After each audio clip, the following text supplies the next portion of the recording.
الشيطان الرجيم. بسم الله الرحمن الرحيم. قال الله تبارك وتعالى في القرآن الكريم: إياك نعبد وإياك نستعين. اهدنا الصراط المستقيم، صراط الذين أنعمت عليهم غير المغضوب عليهم ولا الضالين.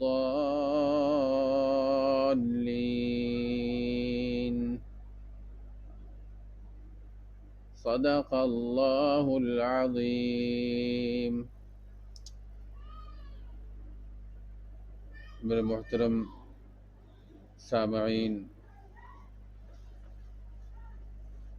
اللہ تبارک و تعالیٰ کا کروڑہ کرم و احسان ہے کہ پروردگار عالم نے آج ہمیں پھر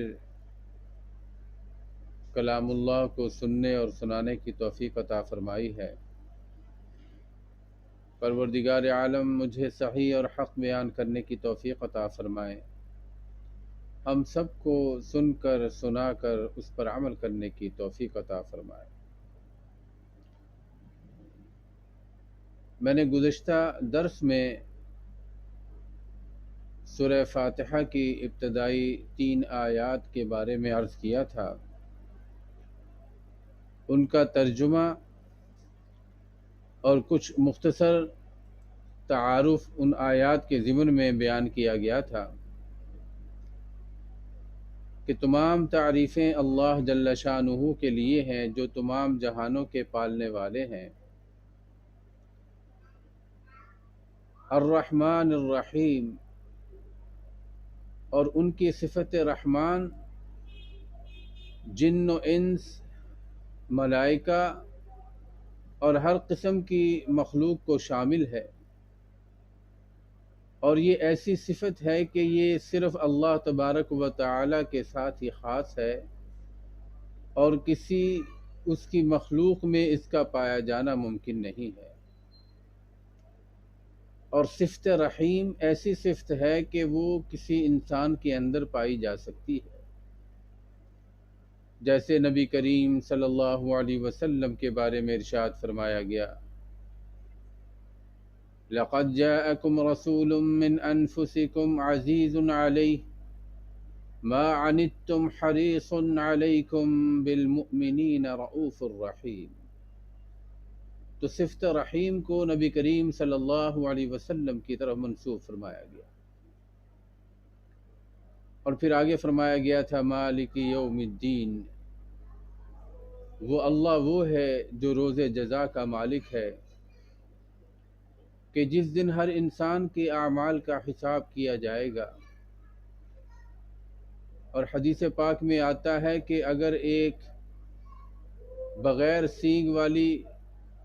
اگر سینگ والی بکری نے بغیر سینگ والی بکری پر بھی کچھ ظلم کیا ہوگا تو اس روز اس کا بھی بدلہ دیا جائے گا. قرآن کریم میں پروردگار عالم ارشاد فرماتے ہیں: الیوم تجزی کل نفس بما کسبت. آج کا دن وہ دن ہے کہ ہر شخص کو بدلہ دیا جائے گا بما کسبت، جو کچھ اس نے کمایا. یعنی اس دنیاوی زندگی میں اس نے جو کچھ بھی معاملہ کیا، اچھا کیا یا برا کیا، نیک اعمال کیے یا برے اعمال کیے، اللہ تعالیٰ کی فرما برداری کی یا پروردگار عالم کی نافرمانی کی، تو فرمایا کہ اس کے تمام اعمال کا بدلہ اسے دیا جائے گا. لا ظلم اليوم، آج کے دن کسی پر ظلم نہیں ہوگا، ظلم نہیں کیا جائے گا. تو فرمایا یہ ہے مالک یوم الدین کا مفہوم اور معنی، کہ وہ اللہ وہ ہے جو روز جزا کا مالک ہے. اور اس کے بعد ارشاد فرمایا گیا: ایاک نعبد و ایاک نستعین. یہ گویا کہ میں اور آپ پروردگار عالم کی انتہائی بلندی و عظمت اور شان جلالت اور علو مرتبت کا اقرار کر رہے ہیں، اور اپنی عاجزی اور انکساری اور ذلت کا اظہار کر رہے ہیں کہ وہ خالق کائنات ہیں، ہم مخلوق ہیں، وہ رازق ہے، ہم مرزوق ہیں، وہ معبود ہے، ہم عابد ہیں، وہ دینے والے ہیں، ہم لینے والے ہیں۔ ایاک نعبد، تو ہم نے پھر انتہائی عاجزی اور انکساری کے ساتھ، انتہائی تذلل کے ساتھ اس بات کا اقرار کیا کہ اے میرے اللہ، آپ ہی عبادت کے لائق و مستحق ہیں، آپ کے سوا کوئی ذات عبادت کی مستحق نہیں ہے، اس لیے کہ آپ کے علاوہ کوئی ذات ایسی نہیں ہے کہ جس کے اندر وہ صفات پائی جائیں جو آپ کے اندر پائی جاتی ہیں۔ وَإِيَّاكَ نَسْتَعِينُ، اور آپ ہی جلالت و قدرت والی ذات ہیں، آپ ہی طاقت و حشمت کا سرچشمہ ہیں، آپ کے دست قدرت میں ہر چیز ہے، آپ قوی بھی ہیں، عزیز بھی ہیں، جبار بھی ہیں اور قہار بھی ہیں۔ تو الہ العالمین، ہم آپ سے ہی مدد طلب کرتے ہیں اپنے ہر معاملے میں۔ اگر ہم بیمار ہیں تو آپ سے ہی شفا طلب کرتے ہیں، اگر ہم مصیبت میں ہیں تو آپ کی طرف متوجہ ہوتے ہیں۔ دنیا کے جتنے بھی امور ہیں جن میں ہمیں کوئی احتیاج اور ضرورت پیش آتی ہے، الہ العالمین آپ ہی لائق مستحق ہیں کہ ہم آپ سے مدد طلب کریں۔ تو یہ ایاک نعبد و ایاک نستعین کا مفہوم ہے۔ اب اس سے اگلی آیا مبارکہ جو ہے، جس میں ہم ایک اللہ تبارک و تعالی سے دعا طلب کر رہے ہیں، رہنمائی حاصل کر رہے ہیں۔ فرمایا اہدنا الصراط المستقیم، الہ العالمین ہمیں سیدھا راستہ دکھلا دیجئے، ہمیں سیدھے راستے کی طرف ہدایت نصیب فرما دیجئے۔ اور وہ سیدھا راستہ کیا ہے؟ فرمایا صراط الذین انعمت علیہم، وہ سیدھا راستہ وہ ہے، ان لوگوں کا راستہ ہے جن پر آپ نے اپنا انعام فرمایا، غیر المغضوب علیہم ولا الضالین، نہ کہ ان لوگوں کا راستہ کہ جن پر جو گمراہ ہوئے، اور دوسرے الفاظ میں یوں کہا جا سکتا ہے کہ جو آپ کے غیظ و غضب کا نشانہ بنے۔ سورہ فاتحہ کی یہ مختصر سی ترجمے کے ساتھ تشریح میں نے آپ کی خدمت میں عرض کی ہے۔ حدیث پاک میں آتا ہے، سرکار دو عالم صلی اللہ علیہ وسلم ارشاد فرماتے ہیں، فرمایا کہ سورہ فاتحہ کی ابتدائی 3 آیات، ان میں اللہ جل شانہ کی حمد و ثنا ہے، اور آخری 3 آیات میں بندہ پروردگار عالم سے عاجزی و انکساری کے ساتھ رہنمائی طلب کر رہا ہے۔ اور فرمایا کہ جو درمیانی آیہ مبارکہ ہے، پروردگار عالم ارشاد فرماتے ہیں، یہ آیہ مبارکہ میرے اور میرے بندے کے درمیان مشترک ہے کہ اس میں ایک میں میری حمد و ثنا بھی ہے، اور اس کے ساتھ ساتھ بندہ مجھ سے استعانت اور مدد بھی طلب کرتا ہے۔ اور حدیث پاک میں سرکار دو عالم صلی اللہ علیہ وسلم ارشاد فرماتے ہیں، فرمایا کہ جس نے سورہ فاتحہ کو لازم پکڑ لیا، جیسا کہ ایک صحابی سے ارشاد فرمایا گیا تھا کہ میں مسجد سے نکلنے سے پہلے آپ کو ایک ایسی سورت یا آیہ مبارکہ کے بارے میں بتلاؤں گا کہ جو اس سے پہلے نہ توریت میں، نہ انجیل میں، نہ زبور میں، کسی بھی کتاب میں نازل نہیں فرمائی گئی۔ اور وہ ہے الحمدللہ رب العالمین۔ تو در حقیقت میں اور آپ جب نماز میں کھڑے ہوتے ہیں اور خشوع و خضوع کے ساتھ اس یقین کے ساتھ کھڑے ہوتے ہیں کہ ہم اللہ جل شانہ کی بارگاہ میں کھڑے ہیں اور اللہ تبارک و تعالی کو ہم یعنی ایک استحضار ہوتا ہے ذہن کے اندر، ایک کیفیت ہوتی ہے کہ جب قیام کی حالت میں کھڑے ہیں تو ہم سجدے کی جگہ کو دیکھ رہے ہیں، گویا کہ بارگاہ خداوندی میں کھڑے ہیں اللہ تبارک و تعالی کے سامنے۔ اور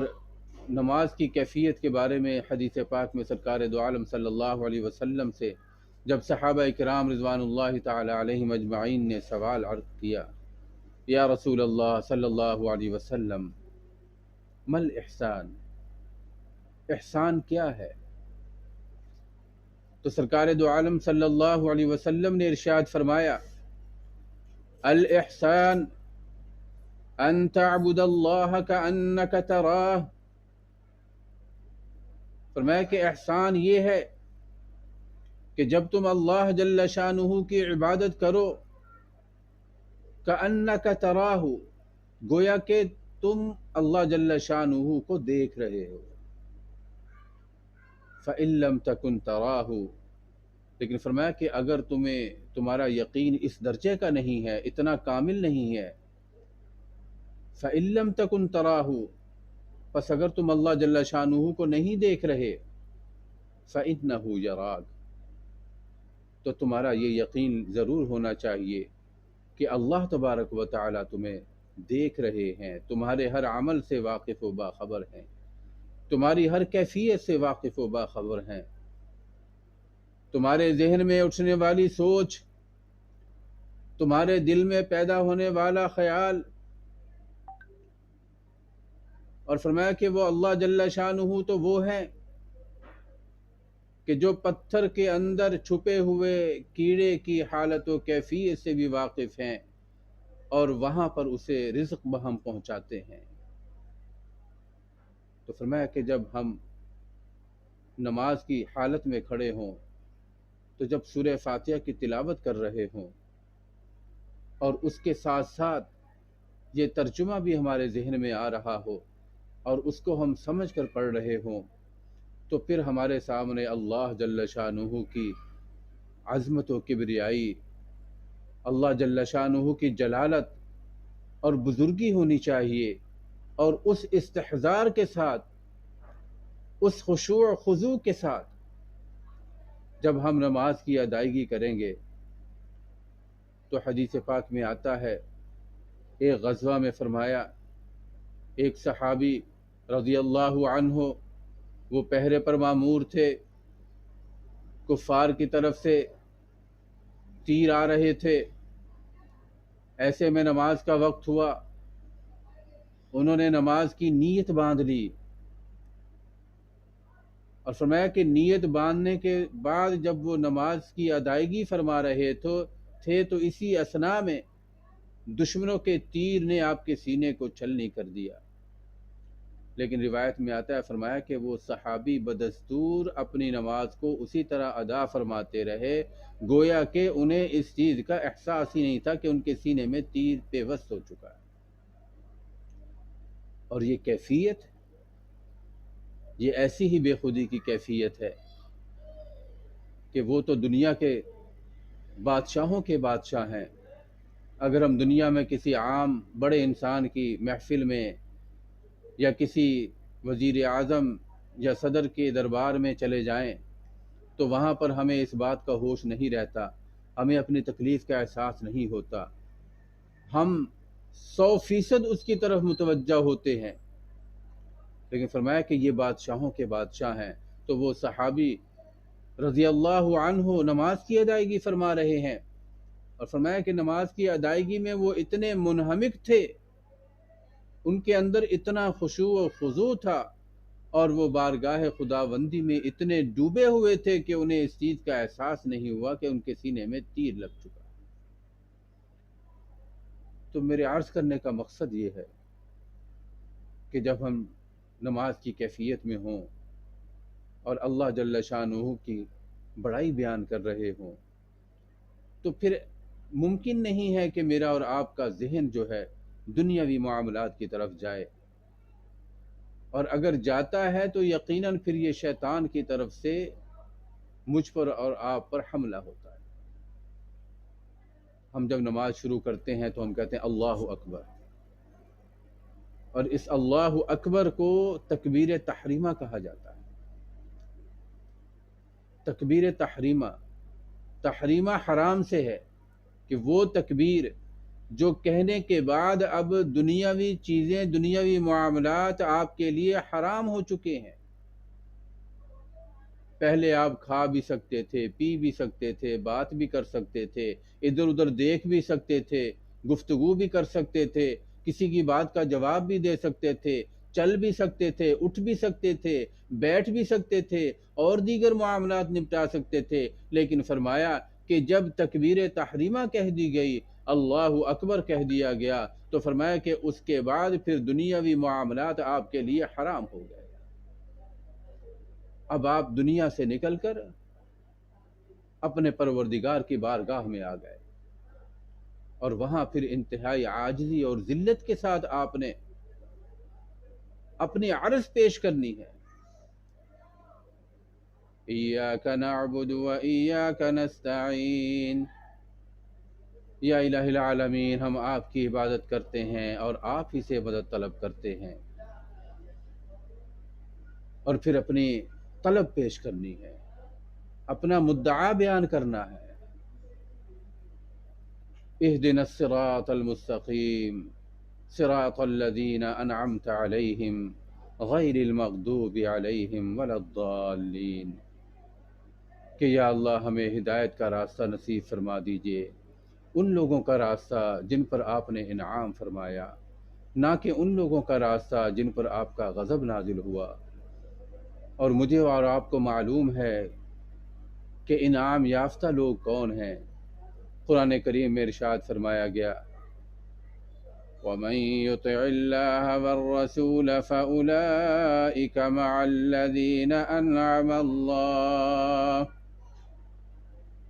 کہ جس نے اللہ اور اس کے رسول صلی اللہ علیہ وسلم کی اطاعت و فرما برداری کا معاملہ کیا، فَأُولَئِكَ مَعَ الَّذِينَ أَنْعَمَ اللَّهُ، تو وہ لوگ ہیں جو ان لوگوں کے ساتھ ہوں گے جن پر اللہ کا انعام ہوا۔ الذین انعم اللہ، اور وہ لوگ کون ہیں؟ اب آگے اس کی تشریح آ رہی ہے، وضاحت آ رہی ہے۔ الذین انعم اللہ علیہم من النبیین والصدیقین والشہداء والصالحین، فرمایا کہ وہ انبیاء کی جماعت ہے علیہم الصلاۃ والسلام، جن پر اللہ تبارک و تعالیٰ کا اکرام نازل ہوا، اور صدیقین کی جماعت ہے، سچوں کی جماعت ہے، اور فرمایا شہداء کی جماعت ہے، جنہوں نے اللہ کی راہ میں اپنی جانوں کا نذرانہ پیش کیا، زندگی جو سب سے قیمتی چیز ہے وہ اللہ کی راہ میں نچھاور کر دی۔ والصالحین، اور ان لوگوں کا راستہ ہے جو نیک اور صالح تھے۔ یہ تمام کے تمام حضرات، یہ تمام کے تمام افراد انعام یافتہ ہیں۔ تو گویا کہ جب میں اور آپ سورہ فاتحہ کی تلاوت کرتے ہیں اور یہ آیہ مبارکہ تلاوت کرتے ہیں، اہدنا الصراط المستقیم صراط الذین انعمت علیہم، جب ہم یہ کلمہ ادا کرتے ہیں، جب اللہ تبارک و تعالیٰ سے یہ چیز طلب کرتے ہیں، تو گویا کہ ہم پروردگار عالم سے یہ درخواست کر رہے ہیں کہ یا الہ العالمین، ہمیں انبیاء کرام علیہ الصلاۃ والسلام کے بتائے ہوئے راستے پر چلا دیجئے، ہمیں نبی کریم صلی اللہ علیہ وسلم کے بتائے ہوئے راستے پر چلنے کی توفیق عطا فرما دیجئے، ہمیں صدیقین کے جو سچے لوگ تھے، جنہوں نے دین کو سربلند کیا، دین کی عظمت کو چار چاند لگائے، فرمایا کہ ہمیں یا الہ العالمین ان کے ساتھ چلنے والا بنا دیجئے، اور فرمایا اسی طرح وہ شہداء جنہوں نے اپنی جانوں کا نذرانہ پیش کیا، الہ العالمین ہمیں ان کے ساتھ چلنے والا بنا دیجئے، ہمیں ان جیسا بنا دیجئے، اور یا اللہ ہمیں ان لوگوں جیسا بنا دیجئے جو نیک اور صالح تھے۔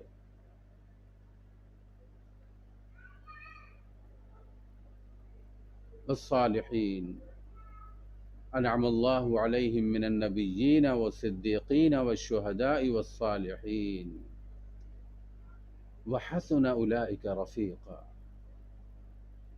فرمایا کہ یہ بہترین رفاقت ہے، بہترین یہ رفیق ہیں، بہترین ساتھی ہیں، اور کیا ہی اچھے ساتھی ہو سکتے ہیں ان سے، یعنی ان سے اچھے ساتھی نہیں ہو سکتے۔ تو جب ہم سورہ فاتحہ کی تلاوت کرتے ہیں اور یہ آیہ مبارکہ پڑھتے ہیں، اللہ تبارک و تعالیٰ سے یہ دعا کرتے ہیں، تو گویا کہ ہم ان بزرگوں کی معیت طلب کر رہے ہوتے ہیں، ان کا راستہ طلب کر رہے ہوتے ہیں۔ اور اسی چیز کو قرآن کریم میں دوسرے مقام پر ارشاد فرمایا، قل ان کنتم تحبون اللہ، اگر تم اے محبوب صلی اللہ علیہ وسلم آپ ان سے فرما دیجئے، ان کنتم تحبون اللہ، اگر تم اللہ جل شانہ کی محبت چاہتے ہو، اللہ تعالیٰ سے محبت کرنا چاہتے ہو، فاتبعونی، تو میری اتباع کا معاملہ کر دو، یحببکم اللہ ویغفر لکم ذنوبکم، تو اللہ تبارک و تعالیٰ کی محبت تمہیں حاصل ہو جائے گی۔ گویا کہ دوسرے الفاظ میں ہم یوں بھی کہہ سکتے ہیں کہ پروردگار عالم تم سے محبت کرنے لگ جائیں گے، وَيَغْفِرْ لَكُمْ ذُنُوبَكُمْ، اور تمہارے گناہوں کو معاف فرما دیں گے۔ فرمایا اہدنا الصراط الذین انعمت علیہم جب فرمایا گیا قرآن کریم میں سورہ فاتحہ میں، اور جب میں نے اس کو دہرایا ہے، اللہ سے مانگا ہے، الذین انعمت علیہم، اور ساتھ ہی میں نے پناہ مانگ لی غیر المغضوب علیہم ولا الضالین، یا اللہ نہ ان لوگوں کا راستہ جن پر آپ کا غضب نازل ہوا، ولا الضالین، اور نہ ہی ان لوگوں کا راستہ جو کہ گمراہ ہوئے۔ تو گویا کہ اس طرح ہم اپنے آپ کو اللہ جل شانہ کی پناہ میں دے رہے ہیں، پروردگار عالم کی حفاظت میں دے رہے ہیں کہ یا اللہ ہمیں ان برائیوں سے، برے لوگوں کی معیت سے، ان کی جو صفات ہیں ان سے ہمیں بچنے کی بھی توفیق عطا فرما دیجئے، اور اپنے نیک اور صالح بندوں کے ساتھ ہمارا معاملہ فرما دیجئے۔ اور حضرات مفسرین اکرام تو یہ فرماتے ہیں، فرمایا کہ سورہ فاتحہ یہ جیسے کسی کتاب کا متن ہوتا ہے، فرمایا سورہ فاتحہ یہ متن ہے، اور باقی پورا قرآن کریم سورہ بقرہ سے لے کر سورہ ناس تک یہ اس کی تشریح ہے۔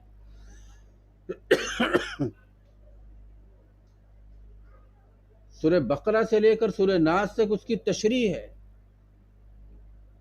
جب ہم اللہ تبارک و تعالیٰ کی تعریف و توصیف بیان کرتے ہیں تو قرآن کریم کی بقیہ صورتوں میں اور بقیہ آیات میں پروردگار عالم کی عظمت و جلالت کو مختلف انداز میں بیان کیا جاتا ہے۔ کہیں فرمایا گیا واللہ الذی لا الہ الا ہوا عالم الغیب والشہادہ والرحمن الرحیم، اور آگے فرمایا گیا واللہ الذی لا الہ الا ہوا الملک القدوس السلام المؤمن المہیمن العزیز الجبار المتکبر سبحان اللہ عما یشرکون۔ یہ تو میں نے ایک جگہ سے آپ کی خدمت میں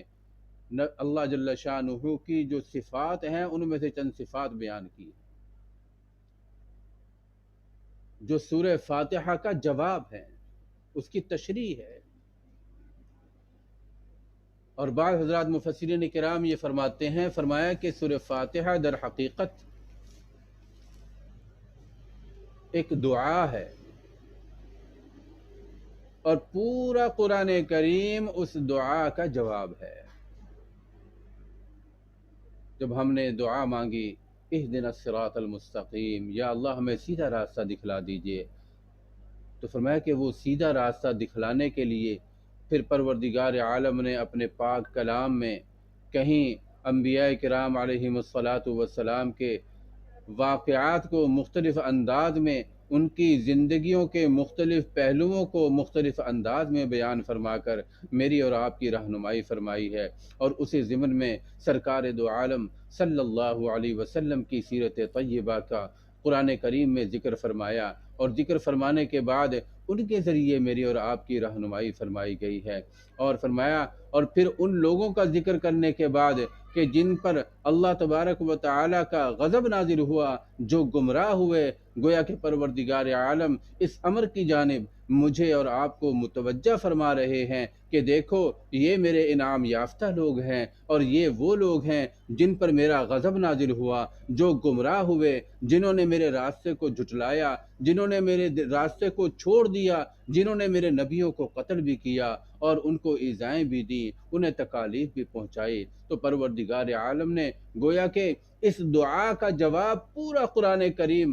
میرے اور آپ کے لیے پیش کر دیا کہ اگر تم نیک اور صالح لوگوں میں بننا چاہتے ہو، اگر انعام یافتہ لوگوں میں اپنا شمار کرنا چاہتے ہو، تو میرے کلام کی تم آ کر اس کی تلاوت بھی کرو، اسے سمجھنے کی کوشش بھی کرو، اور اس کے بعد پھر اس پر عمل کرنے کی کوشش بھی کرو۔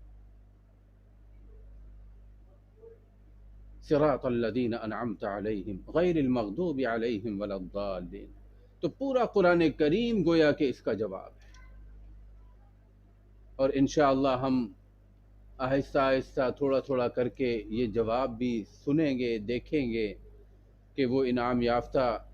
ہستیاں کیا تھیں، اور وہ لوگ کون تھے جن پر اللہ جل شانہ کا غضب نازل ہوا اور جو گمراہ ہوئے۔ اللہ تبارک و تعالی سے دعا ہے کہ پروردگار عالم مجھے اور آپ کو، ہم سب کو قرآن کریم کو سمجھنے کی، اس پر عمل کرنے کی توفیق عطا فرمائیں، اور ہم جو دعا مانگتے ہیں نماز میں، 5 وقتہ نماز میں ہر رکعت کے بعد، اللہ تبارک و تعالی ہمیں ان لوگوں میں شمار فرمائے کہ جن پر پروردگار عالم نے اپنا انعام و اکرام کا معاملہ فرمایا، نہ کہ ان لوگوں میں شمار فرمائے کہ جن پر آپ کا غضب نازل ہوا یا وہ لوگ گمراہ ہوئے۔ وآخر دعوانا ان الحمد للہ رب العالمین۔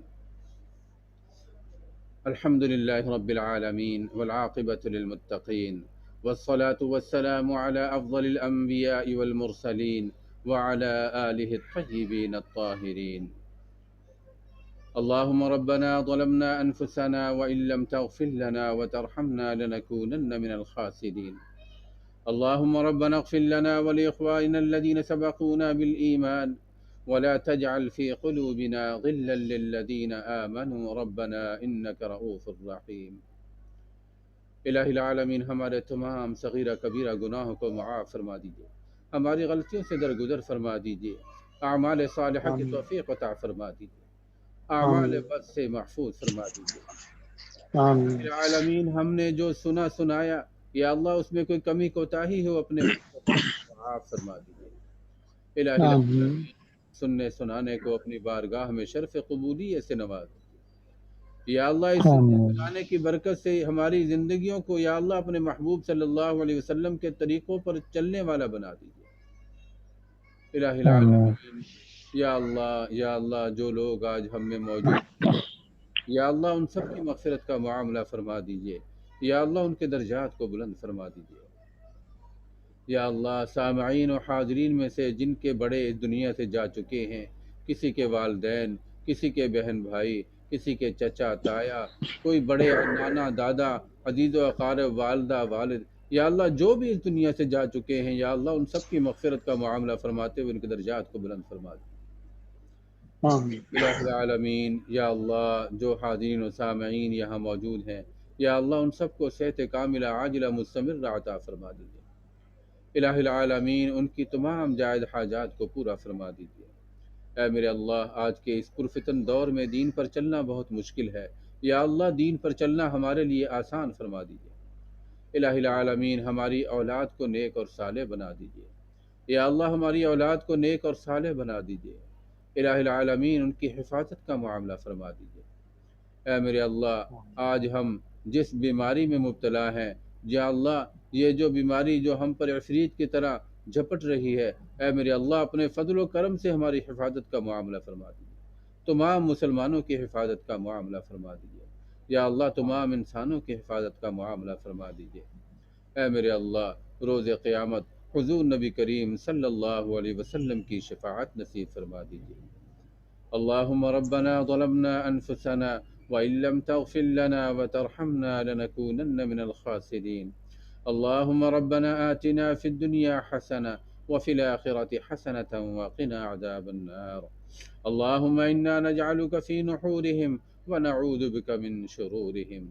يا الله يا رحمن يا رحيم يا حي يا قيوم برحمتك نستغيث. آمين. وصلى الله تعالى على خير خلقه سيدنا محمد وعلى آله وصحبه أجمعين برحمتك يا أرحم الراحمين.